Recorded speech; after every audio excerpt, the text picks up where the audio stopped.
pouvez vous attendre à tout, évidemment. Mon Dieu. C'est parti.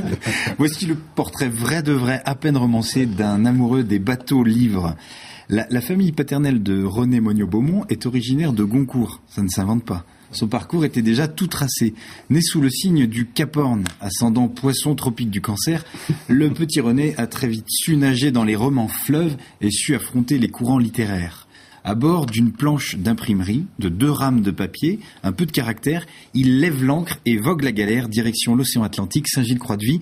Le petit René a 12 ans et découvre la mer. C'est le coup de foudre. Une histoire d'amour et d'eau salée. Sous le pavé, la page. L'esprit livre, la tête livre, en électron livre, il va s'adonner à des plaisirs solitaires. Il va dévorer les livres de mer, bien sûr, les livres de son père, de sa mère, de ses aïeux. Qu'importe, tout ce qui parle de mer, René le dévore. Dès le petit matin, il s'installe à la table des matières, il mange de la vraie pâte à papier qu'on tourne page après page, une pâte feuilletée, quoi. Il mange jusqu'à plus faim. 24 œuvres sur 24. On peut le surprendre en délit de tas de pages diurnes et nocturnes. Des nuits blanches sur des pages d'encre noire à lire des histoires. Il dort sous des couvertures de livres.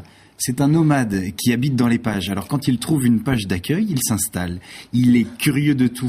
Il donne sa langue au chapitre. C'est un amoureux des grands tomes, un doux de la feuille.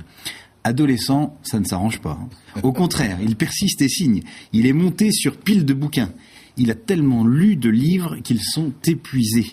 Impossible de le délivrer des livres. C'est un obsédé textuel.